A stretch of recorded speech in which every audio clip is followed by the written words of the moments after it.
নমস্কাৰ। আজিৰ গল্পকথা শিতানত আপোনালোকক মই যিটো গল্প শুনাবলৈ ওলাইছোঁ সেই গল্পটিৰ নাম হৈছে গৰু চোৰ। গল্পকাৰ ডক্টৰ সুনীল বৰগোহাঁই। আহক তেন্তে পলম নকৰি শুনো আজিৰ গল্প গৰু চোৰ।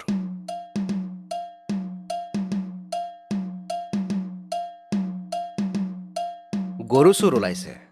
গাঁৱে ভূঞে গৰু চোৰ সোমাইছেহি। সিহঁতৰ অতপালিত গোহালিত বান্ধি থোৱা গৰুৱেও ৰক্ষা পোৱা নাই।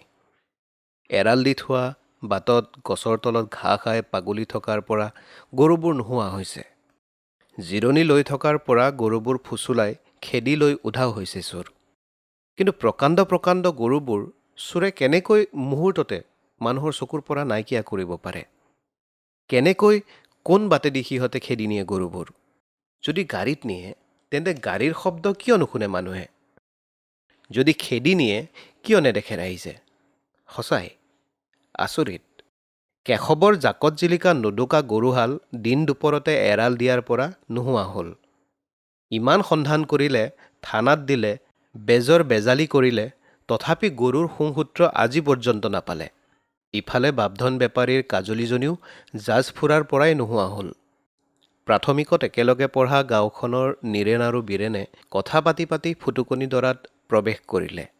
সিহঁতে গৰু এহাল বিচাৰি ফুৰিছে। কেনেকুৱা ৰঙৰো? বগা বগা, দুয়োটাই বগা।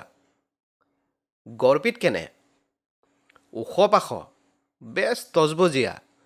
মণিপুৰীৰ দৰে নহয় অৱশ্যে। দেখিছিলি নেকি ক'ৰবাত? নাই, ক'ত দেখিবি? গৰু হেৰালে পোৱা মুস্কিল। তাৰমানে শুনা নাই। গৰু চোৰ ওলাইছে। চোৰে নি গৰুবোৰ ছাপ্লাই দিয়ে গৈ বোলে। ক'লৈ? কিয় ছাপ্লাই দিয়ে অ' দিন? হেৰ' একোডালেই নেজাননে? বোলো বাংলাদেশলৈ। কিবা বোলেনে? ৰৈ গ'ল দীনবন্ধু।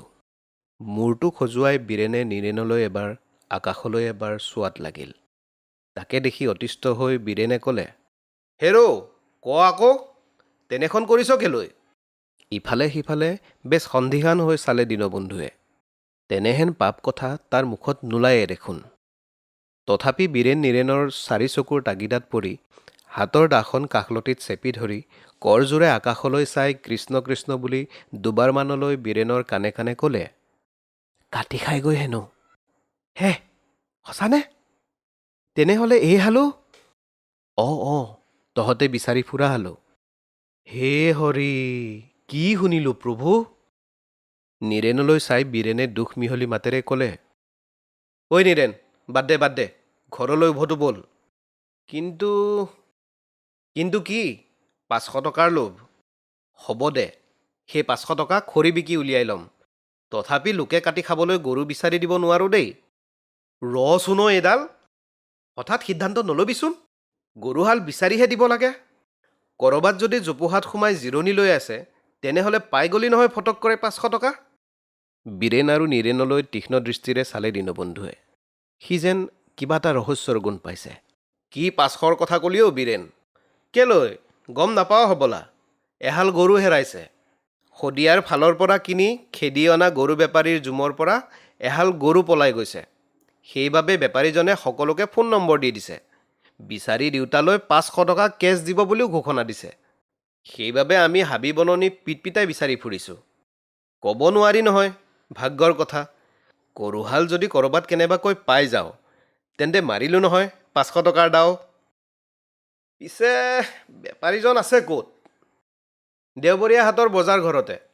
মনৰ দুখতে মানুহটো জুপুকা মাৰি আধা মৰা যেন হৈ আছে। হ'বতো আকৌ, এহালকৈ কিনি অনা গৰু হেৰাইছে, ধেমালি কথা নেকি? তেওঁ পিছে তই কোৱাৰ নিচিনা মানুহ নহয়। গৰুবোৰ নি খেতিত লগাবগৈ হেনো। গাইবোৰ পুহিব, সঁচ ল'ব বোলে। তেওঁৰ হেনো নগাঁৱৰ ফালে ফাৰ্ম এখন আছে। গৰুবোৰ কিনি অনাৰ বাবদ ৰচিদো দেখুৱাইছে মানুহজনে। থ, এগালমান কিবা কিবি কাগজ দেখুৱালেই হ'বনে? সেইবোৰ যে 2 নম্বৰী গৰু নহয়, তাত মোৰ সন্দেহ। তেনেকৈ নকবি দেই দিন। গাঁৱৰ গাঁওবুঢ়া, থানাৰ পুলিচ, জীৱন্ত বেজ সকলোকে জনাইহে মানুহজনে বজাৰ গৃহত আশ্ৰয় লৈছে। তেওঁ এইটো সঁচা কাৰবাৰ কৰিছে। জানো দেও, তহঁতে বিচাৰি থাক, মই যাওঁ, মোৰ কাম আছে। খবৰ পালে আমাক জনাবি, কিবা এটা অংশ তয়ো পাবি। আমাৰ ৰহিলাৰ মাকৰ হাতত মোবাইলটো আছে, তাইলৈকে মাৰি দিবি। শিবেলি পুখুৰী সিঁচোতে নম্বৰটো ছেভ কৰি থৈছিল নহয়। হ'ব দে। হাতত দাখন লৈ দীনবন্ধু গ'লগৈ।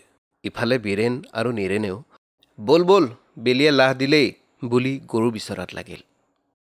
বজাৰ গৃহতে গৰু খেদি অনা মানুহটোৱে চেঙেলীয়া সহকৰ্মী ল'ৰাটোৰ সৈতে তৌখতি পুতি এসিধা চাউল পাতি দিলে। সিহঁত দুয়োটাৰ মাজত বেছি কথা বতৰাৰ আদান প্ৰদান, হাঁহি ধেমালি হোৱা নাই, কাৰণ গৰু হেৰুৱাৰ দুখত দুয়োটা ম্ৰিয়মান। গাঁৱৰ মানুহবোৰে ইজোৰা সিজোৰাকৈ বজাৰ গৃহলৈ আহিছে। বান্ধি থোৱা গৰুবোৰ চাইছে, মানুহকেইটাৰ লগত কথা পাতিছে, ফোন নম্বৰ খুজিছে। গৰুহাল পালে 500 টকাৰ লোভত ফোন কৰিম বুলি উপজাচি কৈ গুচি গৈছে।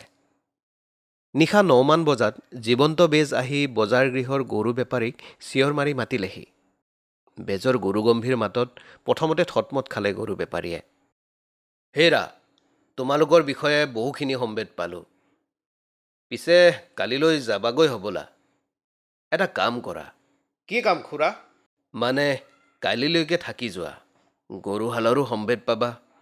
নোৱাৰিম খুৰা, মানে আগত বহুত বাট, সোনকালে ঘৰ পাবগৈ লাগে। গৰুহালৰ খবৰ ৰাতিপুৱালৈ যদি নাপাওঁ তেন্তে বাদেই দিম আৰু। উপায়তো নাই, নচিবত সেইহাল নাই বুলিয়ে ভাবি ল'ম আৰু। আও, এনেহেন ধুনীয়া গৰু এৰি থৈ যাবানে? বৰ্ণনা শুনিয়েই মোৰ কিবা লাগি গৈছে। বহুত টকা লোকচান হ'ব নহয়। কি কৰিব খুৰা, তেনেকৈ আমি বহুত গৰু এৰি দিব লগা হয়। গধুৰ মন এটা লৈ বেজ ঘৰলৈ উভতিল। তথাপি এটা ক্ষীণ আশা। মানুহবোৰে গৰু বেপাৰীৰ ফোন নম্বৰ লৈ লৈছে, গতিকে ৰাতিপুৱাৰ উজানটো ভালকৈয়ে উঠিব। সঁচাকৈয়ে জীৱন্ত বেজৰ ঘৰলৈ পিছদিনা ব্ৰহ্মপুৱাৰে পৰা মানুহৰ সোঁত ববলৈ ধৰিলে। ওখ পাখ বগা গৰুহালৰ সন্ধান লাগে সকলোকে। দিশ নিৰ্ণয় কৰি দিব লাগে বেজে, কাৰণ কালি আবেলিৰে পৰা মানুহবোৰে পিটপিটাই কেৱল গৰুহালকে বিচাৰি ফুৰিছে। বহুতে খাৱন শোৱন এৰি ৰাতিও গৰুহালৰ সন্ধান কৰিছে। তামোল পাণ আৰু অৰিহণা লৈ বেজে গৰুহালৰ ৰঙেৰে সৈতে বিচাৰোতাৰ ৰাহিযোৰা চাই দিছে। কাৰোবাৰ মিলিছে, কাৰোবাৰ ৰাহি মিলা নাই। যিসকলৰ মিলিছে তেওঁলোকে জোৰদাৰ বিচাৰিলে গৰুহাল পাই যাবও পাৰে। 500 টকাৰ হেঁপাহৰ উক মুকনিৰে মানুহবোৰ বেজৰ ঘৰৰ চোতাল পাৰ হৈ বাটত ভৰি দিছে। নাই, পুৱা 9 বজা পৰ্যন্ত গৰুৰ গৰাকীক কোনেও সঠিক খবৰ দিব নোৱাৰিলে। গৰুহালৰ ছাটোও দেখা পোৱা বুলি কাৰো মুখত শুনা নগ'ল। চকু ঢুলঢুলীয়া কৰি বেপাৰীয়ে গৰুমুখা খুলি নগাঁৱৰ ফালে পদযাত্ৰা আৰম্ভ কৰি দিলে। মানুহজনৰ মুখত মাত কথা নাই। মাজে মাজে গাত লৈ থকা কাপোৰখনেৰে চকুহালি মোহাৰিছে। তেওঁ কথা ক'ব কেনেকৈ? ইমান ধুনীয়া গৰুহাল জাকৰ পৰাই দৌৰি নোহোৱা হ'ল। তথাপি যাবই লাগিব। গৰুহাল বুলিতো ৰৈ দিব নোৱাৰি। লোকচান বুলিতো কাৰবাৰ এটা এৰি দিব নোৱাৰি। উপস্থিত সকলোৱে ইচ ইচ বুলি বিদায় সম্ভাষণ জনাইছে বেপাৰীক। ইফালে বেজৰ ঘৰলৈ মানুহ গৈয়ে আছে। মানুহবোৰৰ বিশ্বাস যে বেজৰ বাহিৰে দ্বিতীয় এখন জীৱন্ত মঙলতি এই সমগ্ৰ এলেকাটোতে নাই আৰু নোলাব। গৰুহালৰ শুংসূত্ৰ কোনোৱে নাপালে। এচেৰেঙাও দেখা নিদিলে সিহঁতে কাকো। এৰা, হেৰুওৱা বস্তু ঘূৰাই নোপোৱাটোৱেই কিজানি আজিকালিৰ দস্তুৰ। গৰুহাল হেৰুৱাৰ তৃতীয় দিনাখন বীৰেন, নীৰেন, কণ্টিজানকে ধৰি কেইবাটাও গাঁৱৰে ডেকা আলিমূৰৰ আহঁতজোপাৰ তলৰ বেঞ্চিতে বহি কিবা কিবি কথা পাতি আছিল। দুপৰীয়াৰ বাছখনতে আহি সেইখিনিতে দেৱকান্ত নামিলহি। সি আৰ্মিত থাকে। বহুদিনৰ মূৰত ছুটীত আহিছে ঘৰলৈ। এইবাৰ চাগে একেবাৰে গাটো তিয়াই যাব। দেৱক দেখি সকলোটি আগবাঢ়ি গ'ল। তাৰ লাগেজ পাতিবোৰ ধৰি মেলি দিলেগৈ। কোনোটোৱে টোপোলাবোৰৰ ওপৰতে আঙুলি বুলাই চালে। কাৰণ আৰ্মিমেন দেৱ ঘৰলৈ আহিছে যেতিয়া ৰঙীন বিলাতী মাল কেইবটল বা আনিছে। লগতে মিঠাই চিঠাইকে আদি কৰি কত যে খোৱা বস্তু আনিছেগৈ। দেৱকান্ত ল'ৰাটো অৱশ্যে ভাল ল'ৰা। গাঁৱত তাক বেয়া পোৱা মানুহ নোলাব বুলিলেই হয়। সকলোটি কথা পাতি পাতি দেৱকান্তৰ ঘৰৰ অভিমুখে খোজ ল'লে। কচোন, গাঁৱৰ খবৰ কেনে? এইবাৰ বছৰেকীয়া ভাওনা হৈ গ'ল ন? খবৰ পাইছিলোঁ, আহিবহে নোৱাৰিলোঁ। ক'তনো ভাওনা চাবলৈ ইমান দূৰৰ পৰা আহিব পাৰিবি? হওঁতে হয়, তথাপি নিজৰ গাঁওখনত ভাওনা চোৱা আৰু কৰাৰ মজাই বেলেগ, বুজিছ? বাহিৰত থাকিলেহে জানিবি। নিজৰ গাঁওখনলৈ কেনেকৈ চেৰেং চেৰেংকৈ মনত পৰে। আমি দূৰত থাকোঁ বাবে দূৰৰ পৰা গাঁওখন আমাৰ চকুত বেলেগ ৰূপত ধৰা দিয়ে।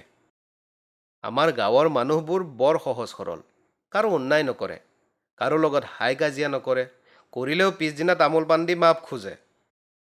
কিন্তু অলপতে এটা বৰ বেয়া ঘটনা ঘটি গ'লো দেৱ। মানুহজন আমাৰ গাঁৱৰ বজাৰ ঘৰৰ পৰা কান্দি কান্দি গুচি গ'ল। আমাক যে কি বুলি ভাবিলে নহয়। আমাৰ গাঁওখন যেন বদনামৰ ভাগি হ'ল। নিতুলৰ কথাত দেৱকান্ত থৰ লাগিল। কি ক'ব খুজিছে সি? অলপ বুজাই কবিনে নিতুল? শুন তেন্তে।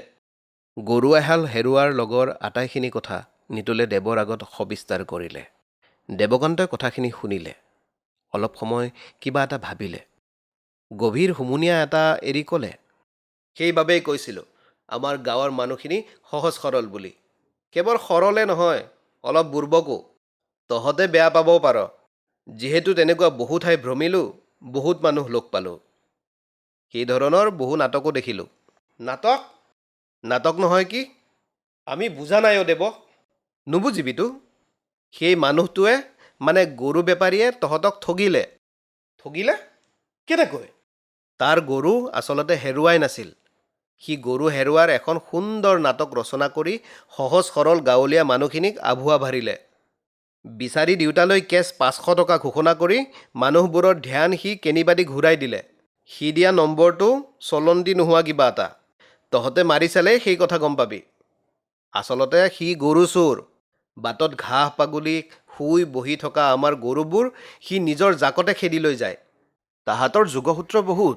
কোনোবা নিৰ্জন ঠাইত বা দুপৰ নিশা সিহঁতৰ আন এটা গেং আহি গাড়ীত উঠাই চুৰি কৰা গৰুবোৰ লৈ যায়। টাটা চুমু, স্কৰপিঅ' আদি গাড়ীতো গৰু ভৰাই নিয়াৰ উদাহৰণ আছে। সেইবোৰ বাটত পুলিচ বা সংগঠনৰ নেতাই ধৰিলে ধনৰ লেনদেন কৰি এৰি দিয়ে। তেনেকৈয়ে চোৰহঁতে পাৰ কৰি লৈ যায় সাধাৰণ খেতিয়কৰ বুকুৰ আমঠুহেন এই গৰুবোৰ। গতিকে আমি সকলোতে সাৱধান হ'বৰ হ'ল।